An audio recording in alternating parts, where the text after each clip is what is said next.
Hello, Radhe Radhe, Ram Ram सभी के लिए। देखिए ये जो पेपर है ये पेपर 303 एमएड थर्ड सेमेस्टर का है। ध्यान रखना ये आपका जो अभी पेपर हुए हैं वही पेपर में से है। ये आपका पेपर 1 तारीख को हुआ था, 1 अप्रैल को ना, ये वही पेपर है। और इसकी जो आंसर की है हम आपको अभी प्रोवाइड करा रहे हैं। ये डी सेट है, अपने अपने आंसर्स मिला लीजिएगा। एमएड थर्ड सेमेस्टर का पेपर है ये, teacher education issue and challenges. तो आप देख लीजिए आंसर क्या क्या होने चाहिए, और आंसर की टेंशन मत लेना क्योंकि आंसर बिल्कुल सही है इसके। ओके, चलिए चलते हैं। और हाँ, जैसे हम हर बार कहते हैं कि किसी भी क्वेश्चन में उसके आंसर में आपको कोई भी डाउट हो तो आप कमेंट बॉक्स में कमेंट कर दीजिएगा, ठीक है, जिससे उसे रीचेक किया जा सके। चलिए चलते हैं। ये पेपर 303 जैसे हमने आपको बता ही दिया है, teacher education issue and challenges. चलते हैं हम लोग। पहला प्रश्न देखिए, FIAC includes how many categories. तो जो FIAC है ना, इसमें कितनी श्रेणियां हैं ये पूछा गया है। ये फ्लेंडर इंटरेक्शन एनालिसिस है, ठीक है, फ्लेंडर इंटरेक्शन एनालिसिस के बारे में पूछा जा रहा है कि इसमें कितनी श्रेणियां हैं। तो इसमें 10 श्रेणियां हैं, आंसर लगाएंगे आप 10। ओके, बी आंसर होगा इसका।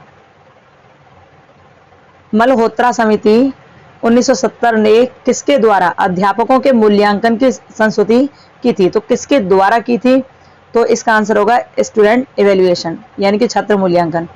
आंसर होगा सी। ये डी वाला सेट देख रहे हैं हम, ध्यान रखना। ओके, तो आंसर होगा इसका सी, छात्र मूल्यांकन। तीसरा प्रश्न है, अध्यापक निर्वहन का स्वनिर्धारण क्या है। अध्यापक निर्वहन का स्वनिर्धारण क्या है, तो इसका जो आंसर होगा वो होगा टीचर परफॉर्मेंस लेवल, ठीक है, आंसर ए। किसी भी क्वेश्चन में आंसर में डाउट हो तो आप उसको सेंड कीजिएगा, उसको रीचेक किया जाएगा। आंसर इसका ये लगेगा। IQAC ने क्या कार्य है, मतलब IQAC के कार्य क्या है ये पूछा है। तो इसके जो कार्य है ना वो गुणवत्ता हेतु पहल, संस्थान का संतुलित विकास और गुणवत्तापूर्ण नवाचार। आंसर डी, ठीक। पांचवें प्रश्न की ओर हम लोग चलते हैं। इसका आंसर देखिए, जैसे कि हम बार बार आपको बता रहे हैं, आंसर की टेंशन मत लेना, आंसर सही है। लेकिन फिर भी किसी भी बच्चे को डाउट होता है कि इसका आंसर ये सही नहीं लगाया है तो आप कमेंट बॉक्स में कमेंट कर दीजिएगा, ठीक है, ध्यान रखना इस बात को। ये देखिए प्रश्न, राष्ट्रीय स्तर पर अध्यापक शिक्षा समीक्षा कमेटी किसकी अध्यक्षता में गठित हुई।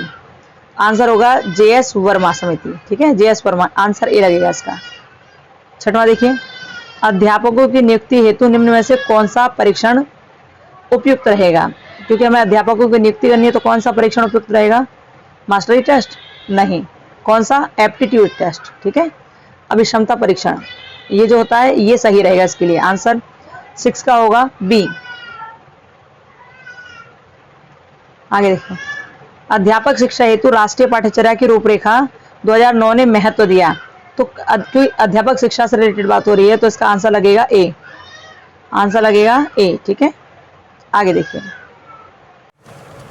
हाँ जी, देखिए ये जो प्रश्न है 7वां, इसका आंसर आपने देख लिया, आंसर ए लगेगा इसका, ठीक। 8वां प्रश्न देखिए, अध्यापक व्यवहार के वर्गीकरण का विकास होता है। Taxonomy of teacher education is develop by, तो इसका आंसर होगा सिमुलेटिंग ट्रेनिंग, ठीक है, अनुरूपित प्रशिक्षण, ठीक है। आगे देखिए, प्रत्येक शिक्षक को अपनी सेवा काल में प्रति 5 वर्ष के पश्चात कम से कम 2 या 3 माह की सेवाकालीन शिक्षा प्राप्त होनी चाहिए। तो इसका आंसर लगेगा कोठारी आयोग, ठीक है, कोठारी आयोग। आपको इसमें डाउट हो या किसी प्रश्न में डाउट हो तो कमेंट बॉक्स में कमेंट करना, आंसर ए है इसका, ठीक है। यदि आपको लगता है कि आंसर में दिक्कत आ रही है तो इसको रीचेक किया जाएगा। 10वां देखिए, निम्नलिखित में से भर्ती को प्रभावित करने वाला बाह्य कारक है। तो बाह्य कारक जो बताया जाता है वो कहते हैं सोशियो इकोनॉमिक फैक्टर, ठीक है, आंसर डी। कक्षा 1 से 5 तक के शिक्षकों की न्यूनतम शैक्षिक योग्यता कितनी होनी चाहिए। क्योंकि यहाँ प्राइमरी टीचर के लिए बात चल रही है तो इसमें ग्रेजुएशन और DLED होना चाहिए, ठीक है, आंसर सी। राष्ट्रीय शिक्षा नीति 2020 द्वारा शिक्षकों के विकास हेतु सिफारिश की गई थी। तो कौन कौन से विकास हेतु सिफारिश की गई थी राष्ट्रीय शिक्षा नीति 2020 में, तो आंसर होगा इसका डी, ठीक है, डी। विकास तो मेनली ये था प्रोफेशनल डेवलपमेंट, लेकिन इन सब के लिए बात की गई थी, ठीक है, तो आंसर डी। एक बात और, जैसे किसी प्रश्न में डाउट होगा या आपको लगता है कुछ भी गड़बड़ है तो उसका आप कमेंट बॉक्स में कमेंट कर देंगे तो उसको दोबारा पूछ लिया जाएगा, ठीक है। शिक्षकों और शिक्षक प्रशिक्षक हेतु CPD, यहाँ CPD का अर्थ क्या है ये पूछ रहे हैं। CPD का अर्थ क्या है, तो इसका जो अर्थ होगा वह कॉन्टिन्यूअस प्रोफेशनल डेवलपमेंट। आंसर आप लगाएंगे इसका B, ठीक है। शिक्षकों के ऑनलाइन प्रशिक्षण हेतु प्रौद्योगिक विकल्प है, तो स्वयं और दीक्षा दोनों सही है इसका आंसर, बहुत करेक्ट। इसका जो आंसर है 14वें का आंसर आप लगाएंगे C, ठीक है। शिक्षकों के ऑनलाइन प्रशिक्षण हेतु प्रौद्योगिक विकल्प है, स्वयं और दीक्षा दोनों सही है। 15वां देखिए, निम्नलिखित में से कौन सा शिक्षकों की भर्ती का बाह्य स्रोत है। तो जो शिक्षकों की भर्ती का बाह्य स्रोत है वो माना जाता है एडवर्टाइजमेंट को, ठीक है। आंसर होगा D। आगे चलते हैं। 16वां देखिए, आदर्श शिक्षक के चयन हेतु आवश्यक मानदंड हैं, तो आंसर इसका आप लगाएंगे D, ठीक है।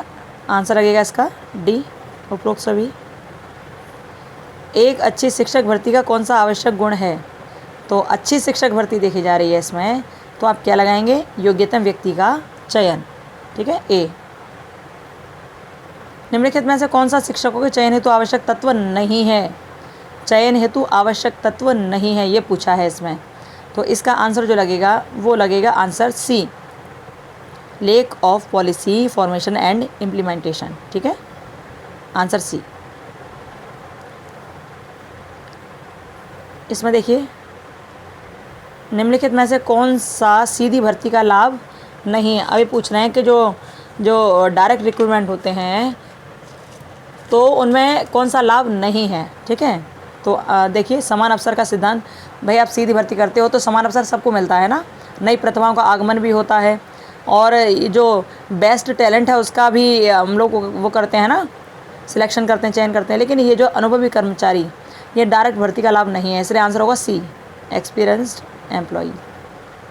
निम्नलिखित में से कौन सी भर्ती बेरोजगारी को कम करती है, कौन सी भर्ती करती है, तो भैया जो सीधी भर्ती होती है ना वो करती है कम। आगे देखिए, निम्न में से कौन सा अध्यापक भर्ती का पहला चरण है। पहला चरण कौन सा है, तो सबसे पहले जॉब डिमांड होती है, जॉब की मांग होती है कि हमको नौकरी चाहिए, नौकरी चाहिए। उसके बाद एडवर्टाइजमेंट निकाला जाता है, उसके बाद आवेदन पत्र भरा जाता है और उसके बाद चयन होता है, ठीक है। तो आंसर होगा इसका D। आंसर क्या लगाएंगे इसका D आंसर लगेगा, जॉब डिमांड। चलिए अब चलते हैं 22वें प्रश्न की ओर। एक अच्छे शिक्षक की अभिक्षमता जानने की मुख्य पद्धति है, तो आंसर होगा इसका D, D answer. Written exam, competency grading और इंटरव्यू। RT अधिनियम 2009 के अंतर्गत शिक्षकों का प्रमुख दायित्व है, तो कौन सा दायित्व है, आप इसमें भी D लगाएंगे, answer D, all of the above, ठीक है। राष्ट्रीय माध्यमिक शिक्षा अभियान किस आयु के छात्रों से संबंधित है। देखो यहाँ प्राइमरी नहीं पूछा है, यहाँ माध्यमिक पूछा है, तो माध्यमिक जो है वो किसका है, 14 से 18 के लिए, आंसर B, 14 से 18, ठीक। अब आगे चलते हैं। आगे देखिए, प्रश्न नंबर 25, शिक्षक की सेवा दशाएं होनी चाहिए, कैसी होनी चाहिए, तो यहाँ बताया गया है कि कॉन्ट्रैक्ट बेस पर होनी चाहिए, अधिकतर ऐसा कहा जाता है। वैसे होना तो ये चाहिए, परमानेंट टीचर होने चाहिए, लेकिन कॉन्ट्रैक्ट बेस पर आजकल ज़्यादा हो रहा है, तो आंसर B सही माना है। देखते हैं, जो भी आपको यदि लगता है गलत है तो आप इसके साक्ष्य हमको दीजिएगा, ठीक है, कुछ इसकी स्क्रीनशॉट भेज दीजिएगा यदि आपको इसका कोई और आंसर मिलता है तो, या किसी प्रश्न का कोई और आंसर आपको लगता है, किसी में भी डाउट है तो आप विद प्रूफ हमको भेज दीजिएगा, ठीक है, इसको रीचेक किया जा सके।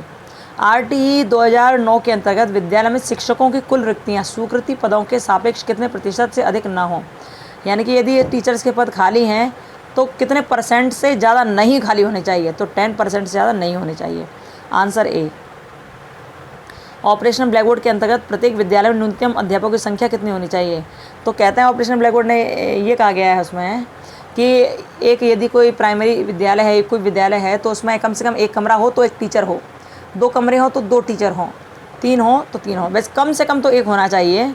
हाँ, लेकिन यहाँ पर चूँकि 1 और 2 का मतलब ही नहीं कोई, तो 3 कम से कम होना चाहिए, ओके, आंसर D। आंसर इसका डी लगेगा, डी। माध्यमिक स्तर के अध्यापक हेतु कौन सी क्षमता नहीं है? माध्यमिक स्तर के अध्यापक हेतु कौन सी आवश्यक क्षमता नहीं है? तो जो इसका जो आंसर होगा ना वो होगा लास्ट वाला, देखिए डी, देखिए D, to be autocratic. Autocratic नहीं चाहिए, तानाशाही थोड़ी चाहिए यहाँ पर, है ना, अच्छा इंसान होना चाहिए।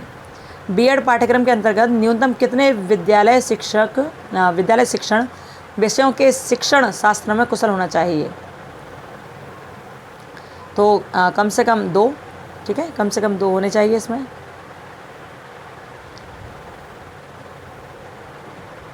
NPST स्टैंड फॉर, तो NPST का मतलब पूछ रहे हैं कि पूर्ण रूप क्या है? तो national professional standard for teachers.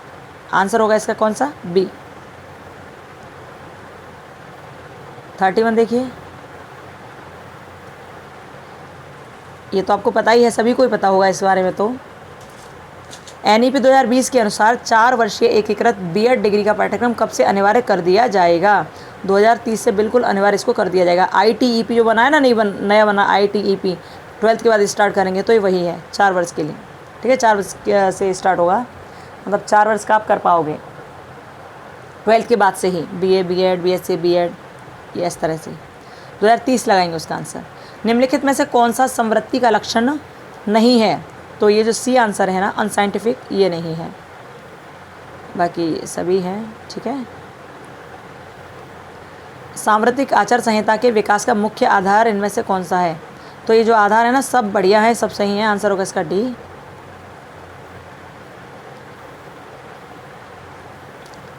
राष्ट्रीय मूल्यांकन और प्रत्यायन परिषद संस्थान का प्रमुख उद्देश्य नहीं है। जो नहीं है लिखा है ना, उसका विशेष ध्यान रखा कीजिए, नहीं है का विशेष ध्यान रखा कीजिए। देखो जितने भी चीज़ बताएंगे वो सब सही हैं, ठीक है, लेकिन चूँकि यहाँ केवल लगाया, केवल स्व मूल्यांकन को प्रोत्साहित करना, ये गलत है आंसर, क्योंकि नहीं पूछा है, इसलिए इसका आंसर होगा बी, ठीक, बी आंसर होगा इसका।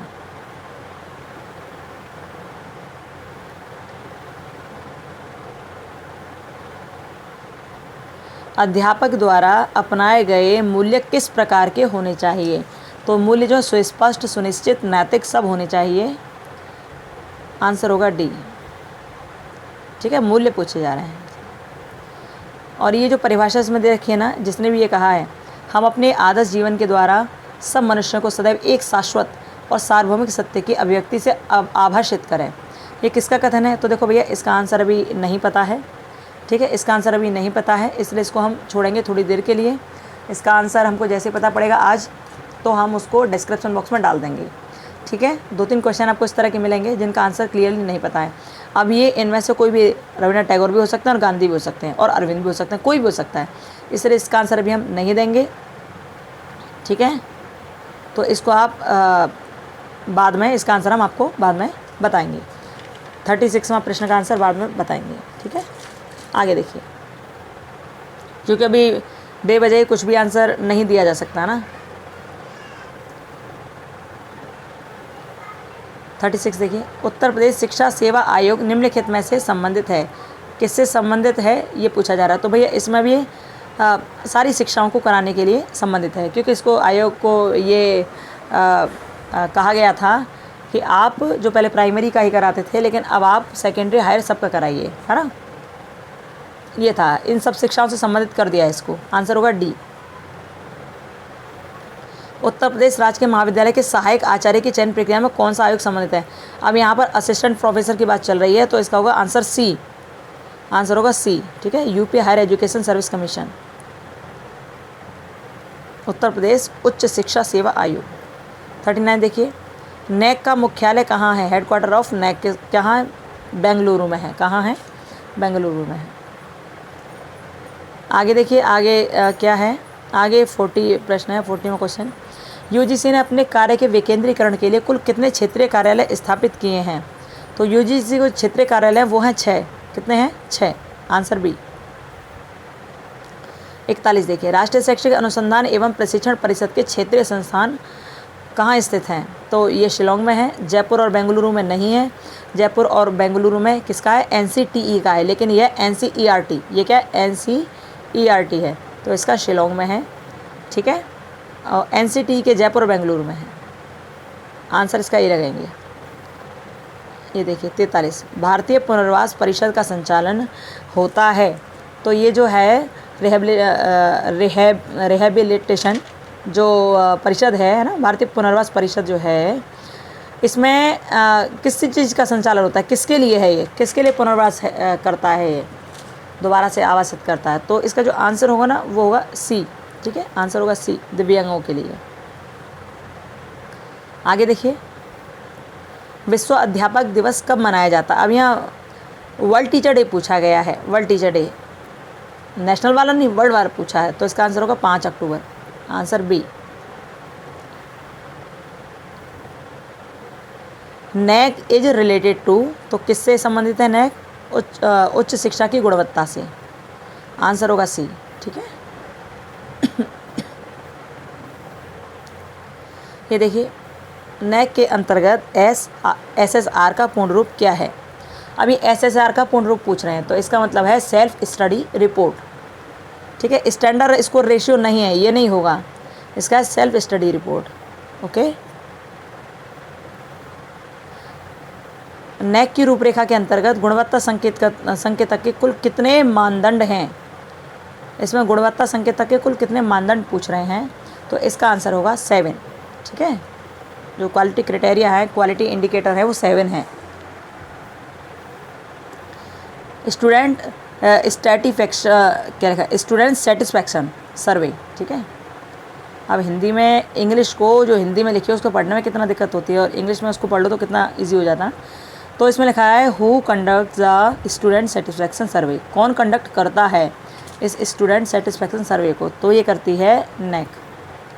ठीक है, कौन करती है, नैक, आंसर ए। 49 देखिए, भारत में औपचारिक अध्यापक प्रशिक्षण की व्यवस्था कौन से काल से मानी जाती है। तो देखो, इसको ये पढ़ा गया है कि बौद्ध काल में भी औपचारिक अध्यापक प्रशिक्षण की व्यवस्था थी, ये भी पढ़ा गया है, लेकिन इसका जो आंसर बताया जा रहा है वो ब्रिटिश कालीन शिक्षा बताया जा रहा है। ठीक है, ये वाला। तो जो भी होगा आपको और क्लियरली पता चल जाएगा। वैसे बौद्धकालीन शिक्षा भी पढ़ी गई है कि यहाँ पर भी औपचारिक प्रशिक्षण स्टार्ट हो गया था। ठीक है, ये किताबों में ऐसा लिखा है, बताया ब्रिटिश कालीन शिक्षा का है। जो भी है, आपको यदि इसमें डाउट हो तो आप कमेंट बॉक्स में बताना, और थोड़ा यदि आपने कहीं कुछ और पढ़ रखा हो तो उसके बारे में भी कमेंट बॉक्स में बता दीजिएगा, इसको रीचेक किया जाएगा, है ना। बौद्धकालीन शिक्षा के बारे में पढ़ा गया कि इसमें प्रशिक्षण की व्यवस्था थी पहले ही,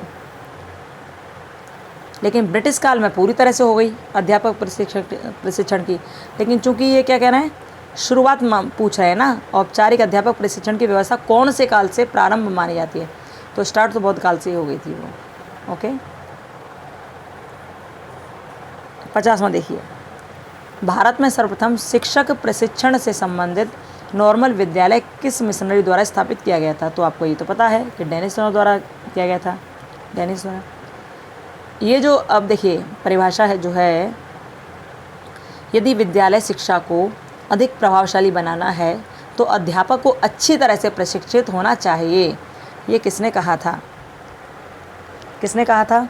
तो भैया ये भी जो प्रश्न है इसको भी हम आपको नहीं बता रहे हैं, इसके बारे में कुछ नहीं बता रहे हैं, क्योंकि इसका सटीक आंसर मिल नहीं पाया। ये कहा गया है कि कुछ समय बाद बताया जाएगा। ठीक है, आगे देखिए, ये परिभाषाओं का ध्यान रखना, इनका आंसर डिस्क्रिप्शन बॉक्स में मिलेगा आपको।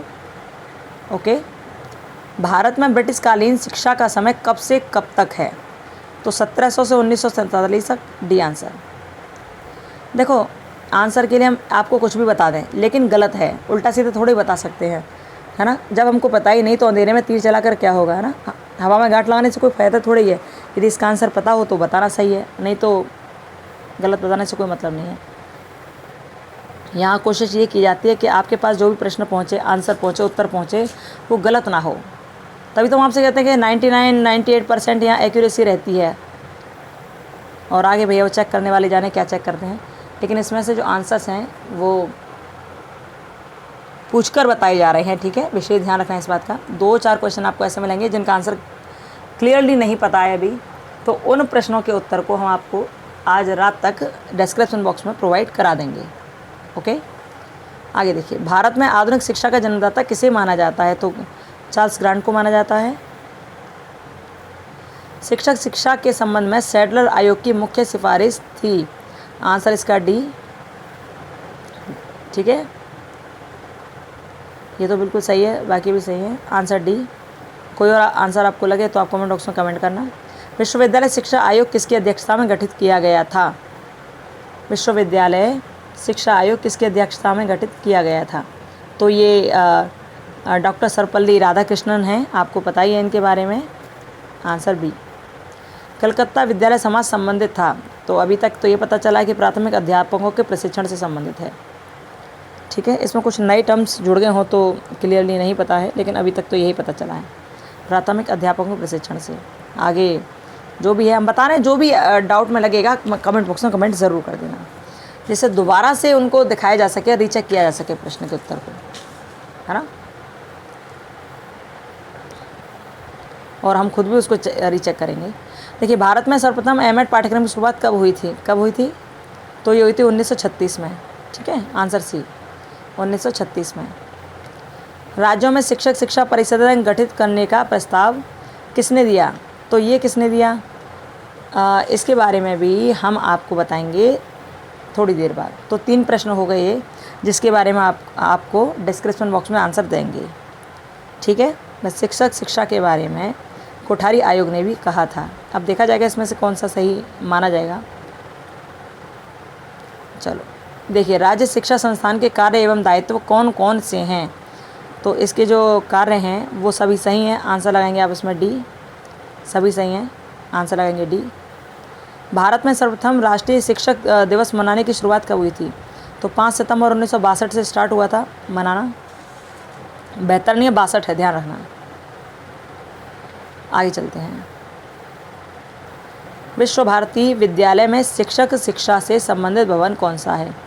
तो देखो, ये जो पाठ भवन है ना, इसमें क्या होता था, इसमें स्कूल सर्टिफिकेट दिया जाता था। ठीक है, 6 से 12 तक के जो बच्चे होते हैं, है ना, 6 साल से 12 साल तक के जो बच्चे होते हैं उनको सर्टिफिकेट दिया जाता था। और जो शिक्षा भवन है ना, इसमें सीनियर स्कूल के जो बच्चे होते हैं, सीनियर क्लास के, तो उनको सर्टिफिकेट दिया जाता था। और जो विद्या भवन है, इसमें बीए ऑनर्स की क्लास ली जाती थी, एमए ऑनर्स की क्लास होती थी, 3 साल का क्लासेस लिए जाती थी, ये था। लेकिन जो विनय भवन है, इसमें शिक्षक शिक्षा से संबंधित सारे काम होते थे। इसमें ट्रेनिंग भी कराई जाती थी, है ना, बीएड कोर्स चलता था इसमें, बीएड का 1 साल का कोर्स। तो विनय भवन इसका आंसर होगा सही, आंसर डी लगाएंगे आप। 62 देखिए, शारीरिक शिक्षा के अध्यापक हेतु कौन सी उपाधि आवश्यक है? अध्यापक के लिए कौन सी उपाधि आवश्यक है? शारीरिक शिक्षा का जो टीचर है उसके लिए, तो उसके लिए बीपीएड आवश्यक है, बैचलर ऑफ फिजिकल एजुकेशन। ठीक है, समय सारणी निर्माण करना संबंधित है, किससे संबंधित है? तो इसका जो सही आंसर होगा वो होगा स्कूल थियोरिटिकल ट्रेनिंग। ठीक है, आंसर होगा सी, विद्यालयी सैद्धांतिक प्रशिक्षण। विद्यालय व्यवहारिक प्रशिक्षण का क्या महत्व है? तो इसका जो आप आंसर लगाएंगे वो लगाएंगे सी। ठीक है, 65 देखिए, निम्नलिखित में से कौन सा एनसीटी का कार्य नहीं है? ठीक है ना, कौन सा कार्य नहीं है एनसीटीई का? तो केवल नवाचार और अनुसंधान को बढ़ावा देना, ये नहीं है, बाकी सारे कार्य हैं। ठीक है, जहाँ केवल आ जाता है वो थोड़ा डाउटफुल हो जाता है। ओके, आंसर इसका डी है। यदि डाउट हो तो कमेंट बॉक्स में कमेंट कर देना। राष्ट्रीय अध्यापक शिक्षा परिषद अधिनियम कब आया? अब इसको हिंदी और इंग्लिश दोनों में पढ़ो, एक बार पढ़ तो लो, पढ़ो। इसमें लिखा है राष्ट्रीय अध्यापक शिक्षा परिषद अधिनियम कब आया। यहाँ पूछा गया कब आया, तो जो एक्ट बना था ना, वो एक्ट जो अधिनियम आया था ना, वो 1993 को आया था। लेकिन अब अंग्रेजी में पढ़ो, teacher education act come into force. अब ये कह रहे हैं फोर्स में कब आया, तो फोर्स में आया था 1995 में। कब आया था? 1995 में। अब ये जाने कि अब कौन सा आंसर सही लगाया और कौन सा आंसर सही माना गया है। अब प्रोफेसर साहब ही जाने भाई, सर जाने कि कौन सा आंसर सही लगा है, क्या है। ठीक है, किसको सही माना जाएगा, क्योंकि यहाँ आंसर दोनों ही सही होने चाहिए। हिंदी के अनुसार ए सही होना चाहिए और इंग्लिश के अनुसार बी सही होना चाहिए। आंसर है दोनों ही सही है। अब कौन सा मानेंगे, कॉपी चेक करने वाले, आपकी ओवर सीट सही करने वाले, चेक करने वाले कौन सा ही मानेंगे, ये देखा जाएगा। ठीक है, तो ए और बी दोनों ही सही हैं इसमें आंसर, क्योंकि हिंदी के अनुसार 93 है इंग्लिश के अनुसार 95 है इसका। निम्नलिखित में से कौन सा अध्यापक शिक्षा कार्यक्रम 4 वर्षीय है? तो आपको पता है BA B.Ed जो है वो 4 वर्ष का है, ITEP कोर्स है ना भाई। ओके। निम्नलिखित में से कौन सा आयोग, ये देखो चलो ऊपर करते से, निम्नलिखित में से कौन सा आयोग या समिति अध्यापक शिक्षा से संबंधित है? तो आंसर इसका होगा C, जस्टिस वर्मा समिति। ओके, वर्मा कमेटी संबंधित है अध्यापक शिक्षा से। आगे देखिए, एक शिक्षक को सदैव नहीं होना चाहिए या नहीं लिखा हुआ है, नहीं होना चाहिए, तो कैसा नहीं होना चाहिए? केवल सक्रिय शोधकर्ता नहीं होना चाहिए, बाकी सब इसमें सही हैं। आंसर डी लगाएंगे इसमें। निम्नलिखित में से शिक्षकों के व्यावसायिक विकास हेतु कौन से प्रशिक्षण के प्रकार हैं? तो दोनों ही इसमें सही है, बी इसका सी आंसर होगा। इन सर्विस और प्री सर्विस दोनों सही है, आंसर सी। विश्व भारती विश्वविद्यालय के संस्थापक कौन हैं? इसके संस्थापक कौन हैं? तो रविन्द्रनाथ टैगोर हैं इसके, ठीक है। कौन है? टैगोर हैं। आगे देखिए, निम्नलिखित में से वैदिक शिक्षा के अध्यापक की विशेषताएं कौन सी नहीं हैं? तो इसका जो आंसर होगा वो डी होगा, ठीक है। आंसर होगा डी। अब दिखाई दे रहा है, देखिए आंसर इसका डी लगाएंगे आप, ठीक है। 73 देखिए। अब ये कह रहे हैं कि निम्न में से कौन सा सूक्ष्म शिक्षण का पद नहीं है? Which of the following is not a step of micro teaching? तो आंसर होगा इसका एवेल्युएशन, ठीक है। मूल्यांकन नहीं है, बाकी सब ये आते ही हैं इसमें। मूक का पूर्ण रूप क्या है? Massive open online course. Answer लगाएंगे बी। शिक्षक शिक्षा कार्यक्रम का मॉडल तैयार किया जाता है, किसके द्वारा तैयार किया जाता है? NCERT द्वारा। Answer A. अध्यापक व्यवहार के विभिन्न कौशलों का विकास होता है, विभिन्न कौशलों का विकास की बात हो रही है, तो यहाँ आंसर बताया गया है कि माइक्रो टीचिंग के द्वारा। किसके द्वारा? माइक्रो टीचिंग के द्वारा। आंसर लगाएंगे अब इसमें डी, माइक्रो टीचिंग, ठीक है। 77 देखते हैं। निम्नलिखित में से शिक्षक शिक्षा संस्थान में कौन एक आवर्ती अनुदान नहीं है? तो आंसर इसका बी, ठीक है। Answer B. शिक्षक शिक्षा में अलगाव शब्द किसने गढ़ा? तो इसके बारे में पढ़ा गया था कि कोठारी आयोग ने आइसोलेशन के बारे में बहुत सारी बातें बताई थी, कोठारी आयोग, ठीक है।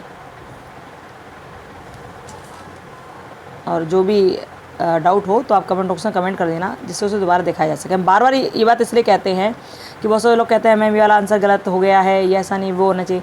तो आपको इसका कोई और भी आंसर लगता है किसी प्रश्न का, तो आप प्लीज़ इतना कीजिएगा, कमेंट बॉक्स में कमेंट कर दीजिएगा कि इसका आंसर ये होना चाहिए, या फिर आप हमारे जो व्हाट्सएप नंबर है उस नंबर पे आपने जो उत्तर देखा है इन प्रश्नों का, वो उत्तर की स्क्रीनशॉट लेकर हमको भेज दीजिएगा। चाहे वो किताब में से फ़ोटो खींचकर भेज देना, किताब में लिखा हुआ देखा है, या नेट पर सर्च किया तो उसको भेज देना, जो भी हो भेज देना हमको, ठीक है, जिससे हम उसे रीचेक कर पाएँ। एक बार देख तो लें कि हाँ आपने क्या देखा है और क्या पढ़ा है और क्या लगाया है, ठीक है। अब देखो इसमें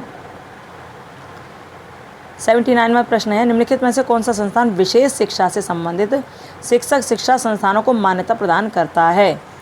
कौन मान्यता प्रदान करता है, ये इसमें पूछा गया है। तो इसका आंसर होगा डी, नेक। मुक्त अधिगम प्रमुख रूप से संबंधित है, किससे संबंधित है? दूरदर्शन कार्यक्रम को देखने से, और इसमें रेडियो पाठ से स्टार्टिंग हुई थी इसकी, मुक्त अधिगम की। ओके, ओपन लर्निंग की यहीं से शुरुआत हुई थी, रेडियो पाठ सुनने से, शायद 1962 के आसपास की बात है। इसका आंसर सी।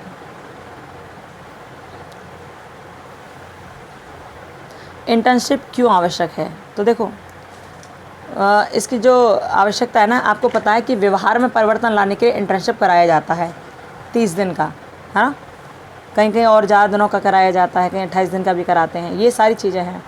तो मतलब ये है कि इसमें आप व्यवहारिक ज्ञान लेते हो। इसका जो ये जो सी आंसर है ये भी सही है, पूर्ण विद्यालय वातावरण का अनुभव, लेकिन केवल विद्यालय वातावरण का अनुभव थोड़ी करना है, हमको एक प्रैक्टिकल नॉलेज लेनी है उसकी, है ना। तो इसका बी सही है। ओके, आपको ये लगता है तो स्क्रीनशॉट प्लीज़ ज़रूर भेजिएगा, कुछ भी लगता है आपको इनके अलावा, जिससे देखा जा सके कि हाँ क्या सही है। निम्नलिखित में से कौन शिक्षक व्यवहार परिमार्जन की फीडबैक तकनीकी है या नहीं है? नहीं है, गुड। तो आंसर क्या होगा इसका? क्लासरूम इंटरेक्शन एनालिसिस, कक्षा अंतःक्रिया विश्लेषण नहीं है, नहीं है पूछा ना। सेवारत प्रशिक्षण के उद्देश्य हैं, जो इन सर्विस टीचर हैं उनके ऑब्जेक्टिव्स क्या क्या हैं? तो इसमें तीनों ही सही है। कार्य क्षमता वृद्धि, नवाचारों का ज्ञान, नए पाठ्यक्रम का ज्ञान, आंसर डी। शिक्षा को निवेश कहा जाता है, क्यों कहा जाता है? क्योंकि भैया इसलिए कहा जाता है क्योंकि शिक्षा कार्मिकों की उत्पादन क्षमता बढ़ा देती है, ये ध्यान रखना, ठीक है। तो आंसर बी, आंसर क्या लगाएंगे? बी। 85 देखिए, निम्नलिखित में कौन सा एक शैक्षिक अभिलेख है? कौन सा अभिलेख है? अटेंडेंस रजिस्टर, आंसर होगा C, attendance register. DIETs were established for the training of teacher at, किन टीचर्स को ट्रेनिंग देने के लिए डाइट की स्थापना की गई थी? तो किन को देने के लिए की थी? प्राइमरी टीचर को। किसको? प्राइमरी टीचर को, ठीक। निम्नलिखित में से किसने भारत के अध्यापक शिक्षा संस्थानों के अधिस्वीकृति के लिए समझौता पत्र पर हस्ताक्षर किया गया था? तो एमओयू पर साइन किसने किए थे, इसके बारे में पूछा जा रहा है। तो एनसीटी और नेक ने किए थे। ओके, नेक और एनसीटी ने किए थे, आंसर होगा सी। नेक तो पहले में भी है, लेकिन इसमें यूजीसी है ना, इसलिए ये नहीं होगा, एनसीटी और नेक होगा। ओके। राष्ट्रीय अध्यापक शिक्षा परिषद के क्षेत्रीय कार्यालयों की संख्या बताई है। अब यहाँ पर एनसीटी के क्षेत्रीय कार्यालय कितने, ये पूछा है, तो आंसर होगा ए। कौन कौन सी जगह ये आपको पता हो तो आप बताइएगा, ठीक है। जैसे भोपाल में है, भुवनेश्वर में, और 2 जगह और कौन सी जगह है बताइएगा यदि आपको पता हो तो। ओके, वैसे तो चलो हम ये बता देते हैं, भोपाल में है, भुवनेश्वर में है, और कहाँ पर है? बेंगलुरु में है, और कहाँ पर है? जयपुर में है, ठीक है। एनसीटी के क्षेत्रीय कार्यालय 4 हैं। अच्छा, इसका हेडक्वार्टर कहाँ है ये बताना, ये तो आपको पता ही है अच्छी तरह ना, बताना। सूक्ष्म शिक्षण को माना जाता है, क्या माना जाता है? ये क्या है? ये एक ट्रेनिंग टेक्निक है, प्रशिक्षण ही तो दिया जाता है इसमें। आगे चलते हैं। एनसीटी के अगस्त 2009 के प्रतिमानों के अनुसार बीएड स्तर के 100 छात्रों की एक इकाई के लिए शैक्षिक स्टाफ की संख्या क्या रखी गई थी? देखो 50 छात्र थे, उनके लिए रखी गई थी 1+7, तो इस हिसाब से 100 छात्रों के लिए 1+14 होनी चाहिए, ठीक है। तो आंसर सी होना चाहिए इसका, आंसर सी, क्योंकि 50 छात्रों के लिए 1+7 थी, 100 छात्रों के लिए इतना होना चाहिए। अब देखते हैं क्या है, ठीक है। लेकिन इसके लिए पढ़ा गया कहीं कहीं 1+7 भी पढ़ा गया है, जो भी होगा देखा जाएगा, ठीक है। ये देखिए, निम्नलिखित में से किस संस्था का मुख्य कार्य भारत में शैक्षिक योजना एवं प्रशासन से संबंधित है? आंसर होगा इसका सी, आंसर क्या लगेंगे? सी। NCFTE 2009 किस संस्था द्वारा तैयार किया गया था? तो किसने तैयार किया था इसे? ये तैयार किया था NCTE ने, आंसर ए। ओके, चलिए आगे बढ़ते हैं। वीडियो को लाइक करना और इसे शेयर ज़रूर करना, जिससे सब बच्चों के पास ये पहुंच जाए, ठीक है। निम्नलिखित में से कौन सी तकनीकी अधिक संवादात्मक और छात्र केंद्रित है? तो कौन सी है? Group discussion, answer B. सूक्ष्म शिक्षण मुख्यतः जोर देता है, किस पर जोर देता है? तो आपकी स्किल्स पर जोर देता है, स्किल डेवलपमेंट करता है ये, आंसर डी। अध्यापक प्रभावशीलता के मुख्य लक्षण क्या हैं? तो आंसर इसमें लगेगा डी, सभी सही हैं इसमें। शैक्षिक तकनीक के अनुसार शिक्षण क्या है? तो कला और विज्ञान दोनों ही है, आंसर डी।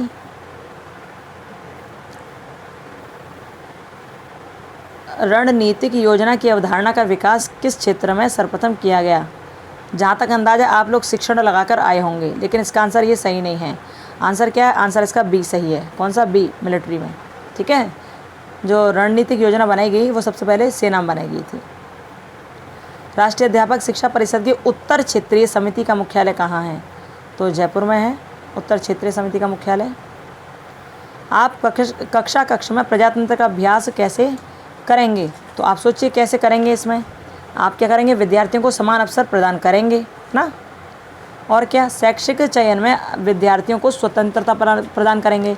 आंसर होगा इसका डी, ठीक है, आंसर होगा डी। अब ये इस पेपर का अंतिम प्रश्न है, तो इसका आंसर क्या होना चाहिए? संरचित साक्षात्कार है, यानी कि स्ट्रक्चर्ड इंटरव्यू कैसा होता है? तो ये जो होता है कैसा होता है? लचीला नहीं, लिखित नहीं, तो इनफॉर्मल नहीं जी, ये होता है गैर लचीला, ठीक है, नॉन फ्लेक्सिबल। ओके, ध्यान रखना इस बात को। तो आपके इस पेपर के 100 प्रश्न थे, आपने 100 प्रश्न पूरे किए। 100 में से 2 से 3 प्रश्न ऐसे थे जिनके आंसर नहीं दिए गए हैं, क्योंकि आंसर अभी सटीक पता नहीं है, इसलिए उनके आंसर आपको आज डिस्क्रिप्शन बॉक्स में आज रात तक भेज दिए जाएंगे, ठीक है। तो ध्यान रखिएगा, टेंशन लीजिए मत, आराम से पढ़ते रहिए, मस्त रहिए, खुश रहिए। वीडियो को शेयर करते रहिए, लाइक करते रहिए, क्योंकि आपके लिए ही पूछे जाते हैं ये प्रश्नों के उत्तर। कोशिश की जाती है कि जिन टीचर्स ने पेपर को फ्रेम किया है उनसे ही आंसर ले ली जाएं, तो इनमें बहुत सारे आंसर उन्हीं टीचर से लिए गए हैं, और जो 2-3 रह गए हैं उनके आंसर भी आज रात तक मिल जाएंगे आपको, ठीक है। तो फिर अब पेपर आपका एक और रह गया है 302, एक पेपर रह गया ना 302, उसके आंसर भी अभी जो टाइम है उसके शायद 2-3 घंटे बाद डालने की हम कोशिश करेंगे, ठीक है। 302 ये हो गया। 303 जितना लाइक और शेयर करोगे उतना ही थोड़ा अच्छा लगेगा, और आंसर करने का भी और भी क्लासेस के यहाँ पर पेपर सॉल्व करने का मन भी करेगा, है ना। ये तो एमएड 3rd सेमेस्टर के पेपर हैं, लेकिन एमएड 2nd सेमेस्टर के पेपर भी अपलोड करने की कोशिश की जाएगी जल्दी ही। एमएड 2nd सेमेस्टर के जो अभी पेपर हुए हैं उनके आंसर की, और एमएड 1st के भी आंसर की यहाँ पर प्रोवाइड करने की कोशिश की जाएगी, ठीक है। यदि आप शेयर करोगे, लाइक करोगे, सब्सक्राइब करोगे तो थोड़ा अच्छा लगेगा करने में। चलिए फिर मिलते हैं थोड़ी देर बाद। अपना ध्यान रखिए, खुश रहिए, मस्त रहिए और पढ़ते रहिए। Bye, Radhe Radhe, Ram Ram, bye bye.